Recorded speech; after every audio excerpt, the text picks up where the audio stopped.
Hello everyone, welcome back to our YouTube channel. Post basic BSc nursing entrance exam এবং বিভিন্ন nursing এক্সামের প্রিপারেশনের জন্য আজ আমি আপনাদের সঙ্গে কমিউনিটি হেলথ নার্সিং থেকে কিছু কোশ্চেন অ্যান্সার শেয়ার করতে চলেছি। আজ আমি আপনাদের সঙ্গে পার্ট 4 নিয়ে আলোচনা করব। চলুন দেখে নেওয়া যাক এই পার্টে কী কী কোশ্চেন অ্যান্সার রয়েছে।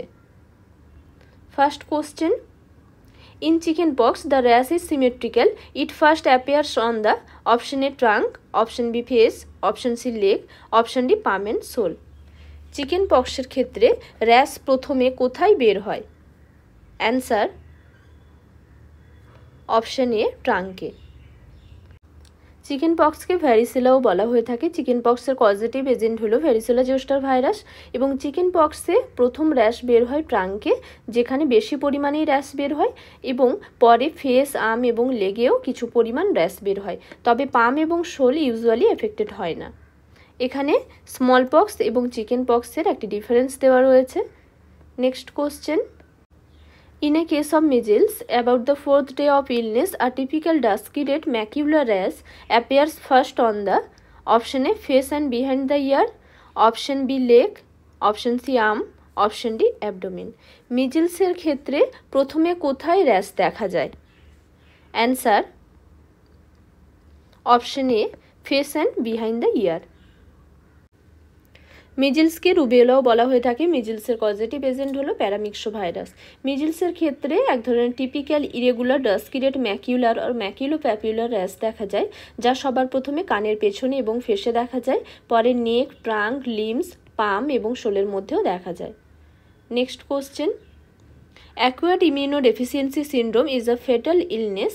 It is caused by a virus known as HIV or human immunodeficiency virus.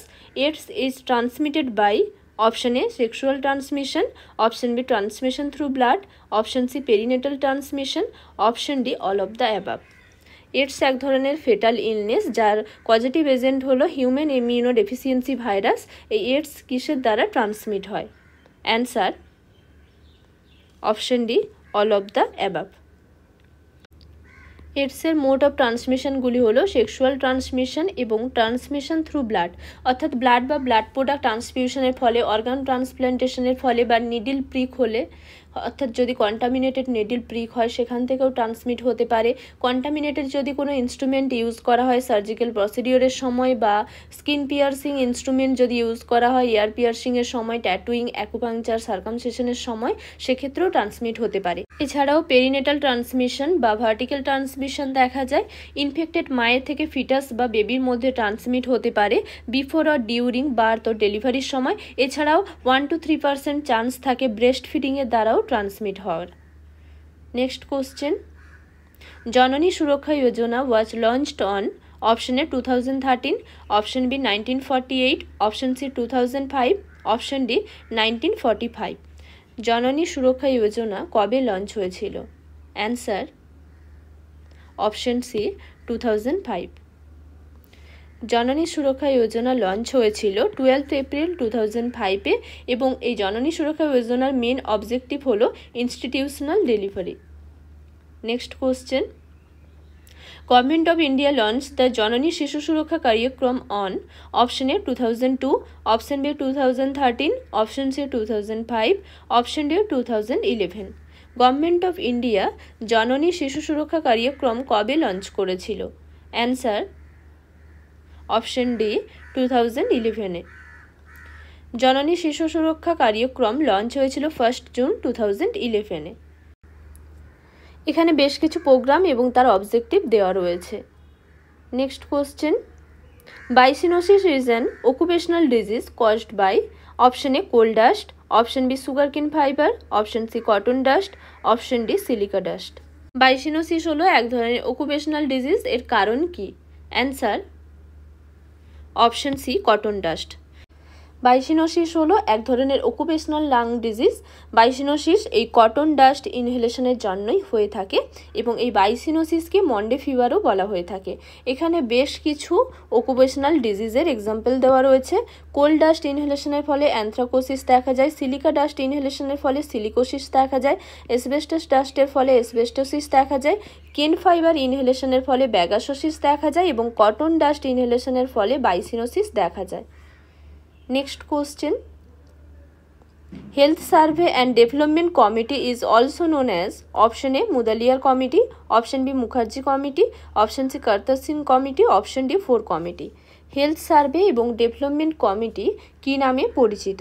Answer option D Bhore committee নামে পরিচিত। ভোর কমিটির অপর নাম হলো health survey and development committee. Next question, which of the following communicable disease has been eradicated from the world? Option A small pox, option B chicken pox, option C mumps, option D measles. এর মধ্যে কোন communicable ডিজিজটি world থেকে eradicate হয়ে গেছে? Answer option A small pox. স্মল পক্সের অপর নাম হলো ভ্যারিওলা। স্মল পক্সের লাস্ট কেস ইন্ডিয়াতে পাওয়া গেছে, নোন কেস 24 মে 1975-এ, এবং ইন্ডিয়া ডিক্লেয়ার করেছে স্মল পক্স ফ্রি 1975-এর 5 জুলাইতে, এবং ইন্টারন্যাশনাল কমিশন কনফার্ম করেছেন এই স্মল পক্সের ইরাডিকেশন এপ্রিল 1977-এ, এবং ওয়ার্ল্ড হেলথ অ্যাসেম্বলি কনফার্ম করেছে গ্লোবাল ইরাডিকেশন, অর্থাৎ ওয়ার্ল্ড থেকে ইরাডিকেট হয়ে গেছে স্মল পক্স, সেটা কনফার্ম করেছেন ওয়ার্ল্ড হেলথ অ্যাসেম্বলি মে 1980-তে। Next question,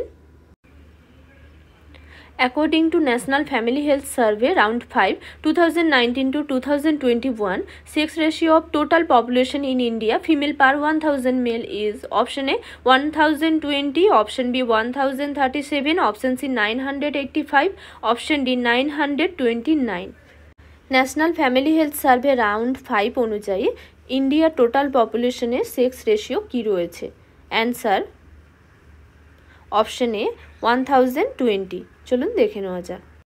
national family health survey round 5 অনুযায়ী এখানে ইন্ডিয়ার বেশ কিছু ইন্ডিকেটর দেওয়া রয়েছে, এবং টোটাল পপুলেশনে সেক্স রেশিও হলো 1020, এবং রুরাল এরিয়াতে 1037, আরবান পপুলেশনে 985, এবং এখানে আরও বেশ কিছু ইন্ডিকেটর দেওয়া রয়েছে। National family health survey round 6-এর যে সার্ভে সেটা অলরেডি চলছে 2023 থেকে 2024 সাল পর্যন্ত, এবং সেন্সাস 2011 অনুযায়ী অর্থাৎ 2011-এর সেন্সাস অনুযায়ী টোটাল পপুলেশনের সেক্স রেশিও হলো 943, আরবান পপুলেশনে 929, এবং রুরাল পপুলেশনে 949। এছাড়াও এখানে বেশ কিছু স্টেট অনুযায়ী এবং ইউনিয়ন টেরিটরির এখানে সেক্স রেশিও দেওয়া রয়েছে। এখানে 0 to 6 ইয়ার এজের অর্থাৎ চাইল্ড সেক্স রেশিও দেওয়া রয়েছে ইন্ডিয়াতে, যা হলো 918 2011-এর সেন্সাস অনুযায়ী। Next question, Malaria infection can be transmitted by option A vector transmission by female anopheline mosquito, option B direct transmission may occur accidentally, hypodermic, intramuscular, intravenous injection or blood transfusion, option C vertical transmission by infected mother to newborn, option D all of the above। এর মধ্যে কোন transmission মোডের দ্বারা malaria transmit হতে পারে? Answer option D all of the above. ম্যালেরিয়ার mode of transmission হলো mainly vector transmission, অর্থাৎ ইনফেক্টেড ফিমেল অ্যানোফিলিন মস্কুইটো বাইটের দ্বারা ট্রান্সমিট হয়। এছাড়াও ডিরেক্ট ট্রান্সমিশন হতে পারে অ্যাক্সিডেন্টালি, হাইপোডার্মিক, ইন্ট্রামাস্কুলার, ইন্ট্রাভেনাস ইঞ্জেকশনের দ্বারা বা ব্লাড ট্রান্সফিউশনের দ্বারা, এবং ভার্টিক্যাল ট্রান্সমিশনও দেখা যায় ইনফেক্টেড মায়ের থেকে নিউবর্নের মধ্যে ট্রান্সমিট হতে পারে। Next question, Which of the following neoplasm associated with the use of oral contraceptives or OCP? Option A lung cancer, option B colorectal cancer, option C breast cancer, option D ovarian and endometrial cancer। Oral contraceptive pill ইউজের ফলে এর মধ্যে কোন neoplasm বা কোন cancer হতে পারে? Answer option C breast cancer. Hormonal contraceptive বা ওরাল কন্ট্রাসেপটিভ পিলের বেশ কিছু সাইড এফেক্ট রয়েছে, যেমন কার্ডিওভাস্কুলার এফেক্ট হিসেবে myocardial infarction or MI, hypertension, decrease high density lipoprotein, cerebral thrombosis, venous thrombosis ইত্যাদি দেখা যায়, এবং কার্সিনোজেনেসিস হিসেবে বেশ কিছু ক্যান্সারের রিস্ক ইনক্রিজ করে, যেমন ব্রেস্ট, সার্ভাইকেল এবং লিভার ক্যান্সারের ওয়েট গেন হতে পারে, হেডেক এবং মাইগ্রেন হতে পারে, মিল্ক প্রোডাকশন ডিক্রিজ হতে পারে। তবে হরমোনাল কন্ট্রাসেপটিভের তো বেশ কিছু সাইড এফেক্ট রয়েছে, কিন্তু বেশ কিছু ডিজিজ ডিজিজের হাত থেকে প্রোটেক্ট করে, যেমন fibrocystic disease, fibroadenoma, ovarian cyst, iron deficiency anaemia, pelvic inflammatory disease, ectopic pregnancy, ovarian and endometrial cancer ইত্যাদির হাত থেকে প্রোটেক্ট করে। এবং হরমোনাল কন্ট্রাসেপটিভের এখানে বেশ কিছু কন্ট্রাইন্ডিকেশনও দেওয়া রয়েছে, অ্যাবসোলিউট এবং relative contraindication. Next question, following all are the natural family planning methods except option A basal body temperature method, option B cervical mucus method, option C non scalpel vasectomy, option D breastfeeding। এর মধ্যে কোন family planning মেথডটি natural family planning method নয়? Answer option C non scalpel vasectomy নয়। বাকি যে basal body temperature, cervical mucus method এবং breast feeding ইত্যাদি হলো ন্যাচারাল ফ্যামিলি প্ল্যানিং মেথডস। চলুন দেখে নেওয়া যাক। ফ্যামিলি প্ল্যানিংয়ের বেশ কিছু মেথড রয়েছে, তবে বেশ কিছু ন্যাচারাল ফ্যামিলি প্ল্যানিং মেথডস রয়েছে, যেমন basal body temperature method, cervical mucus billing or ovulation method, এছাড়াও breast feeding or lactational amenorrhoea এবং অ্যাবস্টিনেন্স অ্যান্ড কয়টাস ইন্টারাপ্টাস ইত্যাদি হলো ন্যাচারাল ফ্যামিলি প্ল্যানিং মেথড। এবং নন স্ক্যালপেল ভেসেক্টমি হলো মেল পার্মানেন্ট স্টেরিলাইজেশন মেথড এবং female permanent sterilisation method হলো tubectomy. Postpartum পিরিয়ডে বা বেবি ডেলিভারির পরে নন ল্যাকটেটিং মায়েদের ক্ষেত্রে ওভলিউশন শুরু হয় 4 উইক্সে, তবে ল্যাকটেটিং মায়েদের ক্ষেত্রে প্রায় 10 উইক্সের দিকে ওভলিউশন স্টার্ট হয়। তাই ব্রেস্ট ফিডিং বা ল্যাকটেশনাল অ্যামেনোরিয়া হলো একটি ন্যাচারাল ফ্যামিলি প্ল্যানিং মেথড। এবং যদি কোনো ওমেন এক্সক্লুসিভ ব্রেস্ট ফিডিং করান বা ফুল ব্রেস্ট ফিডিং করান, সেক্ষেত্রে থার্ড পোস্টপার্টাম মান্থের দিকে কন্ট্রাসেপটিভ মেথড ইউজ করতে হবে। এবং ব্রেস্ট ফিডিং যদি না করান বা পার্সিয়াল ব্রেস্ট ফিডিং করান, সেক্ষেত্রে কিন্তু থার্ড পোস্টপার্টাম উইক থেকেই কন্ট্রাসেপটিভ মেথড ইউজ করা শুরু করতে হবে। Next question, congenital rubella is related with which disease? Option A measles, option B German measles, option C mumps, option D chicken pox। congenital rubella এর মধ্যে কোন ডিজিজের সঙ্গে related? Answer option B German মিজেলসের সঙ্গে রিলেটেড। রুবেলার অপর নাম হলো জার্মান মিজেলস। প্রেগনেন্সি পিরিয়ডে যদি কোনো প্রেগনেন্ট ওমেন অ্যাকিউট ইনফেকশন দেখা যায় এই রুবেলা বা জার্মান মিজেলসের, সেক্ষেত্রে ফিটাসও ইনফেক্টেড হতে পারে এই রুবেলা বা জার্মান মিজেলসের, যা কনজেনিটাল রুবেলা সিনড্রোম নামে পরিচিত। এবং এই কনজেনিটাল রুবেলা সিনড্রোমে বেশ কিছু অ্যাবনর্মালিটি দেখা যায়, যেমন ইন্ট্রাইউটেরাইন গ্রোথ রিটার্ডেশন দেখা যায়, hepatosplenomegaly, cataract, mental retardation, sensory neural hearing loss দেখা যায়, patent ductus arteriosus, pulmonary stenosis, thrombocytopenic purpura ইত্যাদি দেখা যায়। তবে কনজেনিটাল রুবেলা সিনড্রোমের ক্লাসিক ট্রায়াড হলো পেটেন্ট ডাক্টাস আর্টেরিওসাস, ক্যাটারেক্ট এবং ডিফনেস, যা রুবেলা বা জার্মান মিজেলসের সঙ্গে related. Next question, Pap smear screening is an example of option A primordial prevention, option B primary prevention, option C secondary prevention, option D tertiary prevention। Pap smear screening এর মধ্যে কোন ধরনের প্রিভেনশনের example? Answer option C secondary level of prevention. Secondary level of prevention হলো action which halt the progress of disease. অর্থাৎ secondary প্রিভেনশনের mode of intervention হলো early diagnosis by screening test, যেমন সার্ভাইক্যাল ক্যান্সার স্ক্রিনিংয়ের জন্য প্যাপ স্মিয়ার টেস্ট করা হয়, এছাড়াও কেস ফাইন্ডিং প্রোগ্রাম এবং অ্যাডিকুয়েট ট্রিটমেন্ট ইত্যাদি হলো সেকেন্ডারি লেভেল অফ প্রিভেনশনের মোড অফ ইন্টারভেনশন। তাই প্যাপ স্মিয়ার স্ক্রিনিং হলো secondary level of prevention. Next question, specific protection by immunization is an example of option A primordial prevention, option B primary prevention, option C secondary prevention, option D tertiary prevention। ইমিউনাইজেশনের দ্বারা specific protection provide করা হচ্ছে, এটি কোন ধরনের prevention? Answer option B primary prevention. Primary prevention হলো action টেকের prior to the onset of disease. এবং প্রাইমারি প্রিভেনশনের ইন্টারভেনশন হলো মোড অফ ইন্টারভেনশনগুলি হলো হেলথ প্রমোশন এবং specific protection. Health promotion by health education, environmental modification, nutritional intervention and lifestyle and behavioural changes. এবং ইমিউনাইজেশনের দ্বারা স্পেসিফিক প্রোটেকশন, যেমন ভিটামিন এ প্রোফাইল্যাক্সিস দেওয়া হচ্ছে নাইট ব্লাইন্ডনেস প্রিভেন্ট করার জন্য। অর্থাৎ ইমিউনাইজেশন হলো primary prevention. Next question, a method for identifying the missing cases and thereby requirement for supplementing the notified cases is known as option A incidence, option B prevalence, option C monitoring, option D sentinel surveillance. Missing cases বা hidden কেসের জন্য যে identified method রয়েছে তাকে কি বলা হয়? Answer option D sentinel surveillance বলা হয়ে থাকে। সেন্টিনেল সার্ভাইলেন্স হলো কোনো মিসিং কেস বা হিডেন কেসের যে আইডেন্টিফাইং মেথড তাকে বলা হচ্ছে sentinel surveillance. Next question, all of the following are principles of primary health care except option A equitable distribution, option B community involvement, option C focus on prevention, option D focus on non-communicable disease। এর মধ্যে কোনটি primary health কেয়ারের principal নয়? Answer option D focus on non communicable diseases. Primary health কেয়ারের বেশ কিছু principal রয়েছে, বিশেষ করে 5টি প্রিন্সিপাল রয়েছে, যেমন equitable distribution, community involvement or community participation, appropriate technology, focus on prevention and multi sectoral approach. এই 5টি প্রিন্সিপাল হলো প্রাইমারি হেলথ কেয়ারের principles. Next question, vitamin A prophylaxis is an example of option A primordial prevention, option B rehabilitation, option C specific protection, option D disability limitation।